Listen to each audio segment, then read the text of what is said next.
সদৌ কৃষ্ণসূৰ্য নাম সমাজ আৰু সাংস্কৃতিক গৱেষণা কেন্দ্ৰৰ উদ্যোগত শিৱসাগৰ শুকানপুখুৰীত অনুষ্ঠিত হৈ থকা দ্বিবাৰ্ষিক মহাপাল নামৰ আজি অন্তিমটো দিন। আজি অন্তিম দিনাও হৰি নামৰ ধ্বনিৰে মুখৰিত হৈ পৰে কৃষ্ণসূৰ্য নাম সমাজৰ চৌপাশ। নামাচাৰ্য যতীন গগৈয়ে কীৰ্তন পাঠ কৰাৰ পিছত নাম প্ৰসংগ কৰে পংকজৰাজ ফুকনে। বিয়লি আধ্যাত্মিক সোপান নাম শীৰ্ষক বক্তৃতা প্ৰদান কৰে দক্ষিণপাট সত্ৰৰ সত্ৰাধিকাৰ শ্ৰী শ্ৰী ননীগোপাল দেৱগোস্বামীয়ে।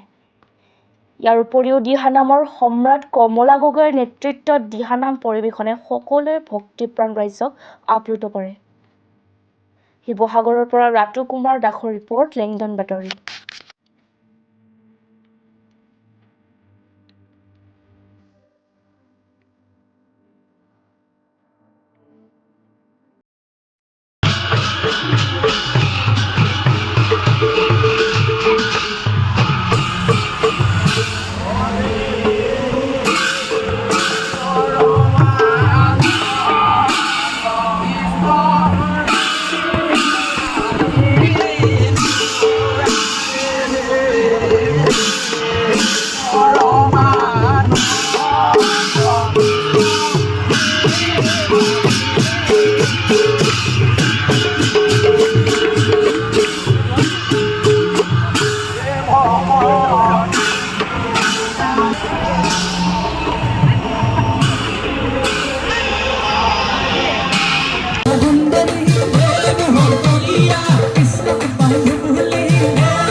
কৃষ্ণক বাধু বুলি আনিলে জগতৰ জৰি এই জগতৰ জৰিয়ে বান্ধিলে যশোদাই নাতিল দুআঙুল জৰি মোহন কলিয়া আজি হে বজাৰো তোকে মোহন কলিয়া মেৰাই মেৰাই বাবু মেৰাই মেৰাই বাবু আকৌ মোহন কলিয়া আজি হে বজাৰো তোকে মোহন কলিয়া মেৰাই মেৰাই বাবু মেৰাই মেৰাই বাবু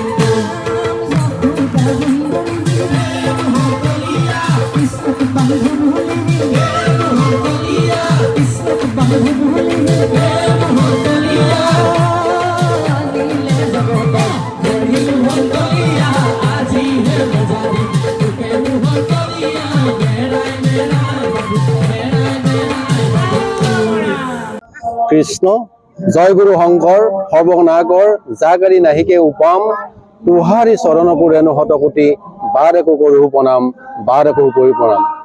সদৌ অসম কৃষ্ণসূৰ্য নাম সমাজ আৰু সাংস্কৃতিক গৱেষণা কেন্দ্ৰৰ উদ্যোগত অসমবাসী ৰাইজৰ সহযোগত আৰু শিৱসাগৰ ৰাইজৰ আতিথ্যত এই 4 দিনীয়া কাৰ্যসূচীৰে এই শুকানপুখুৰী অঞ্চলত যি প্ৰয়াত দেৱীমঞ্জা বৰুৱাৰ সেৱাৰ ক্ষেত্ৰত এই মহাপাল নামাগি সমস্ত জীৱ জগতৰ কল্যাণৰ অৰ্থে অনুষ্ঠিত কৰা হৈছে। আজিৰ অন্তিম দিন। আজি অন্তিম দিনত আমি এতিয়া নাম প্ৰসংগ হৈ গৈছে। ইয়াৰ পাছতে আমাৰ দক্ষিণপাট সত্ৰৰ সত্ৰাধিকাৰ প্ৰভু শ্ৰী শ্ৰী ননীগোপাল দেৱগোস্বামী প্ৰভু ইতিমধ্যে আগমন হৈছেহি। তাৰ পাছতে আমি দিহা সম্ৰাট কমলা গগৈদেৱৰ দিহানাম পৰিৱেশন হ'ব। তাৰ পাছতে আমি সুদূৰ নলবাৰীৰ পৰা নিমন্ত্ৰণ কৰি অহা নাগাৰা নামৰ পাৰ্টি বজন্তী তালুকদাৰ ইতিমধ্যে আমাৰ মাজত উপস্থিত হৈছেহি। আমি বজন্তী তালুকদাৰ নাগাৰা নাম যি পৰিৱেশন কৰিব আমি সকলোৱে উপভোগ কৰিম।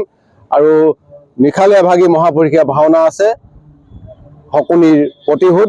সেয়েহে সমূহ ভক্তমান ৰাইজক আমি এই অনুষ্ঠানত আহি উপভোগ কৰিবৰ বাবে সাদৰ নিমন্ত্ৰণ জনাইছোঁ।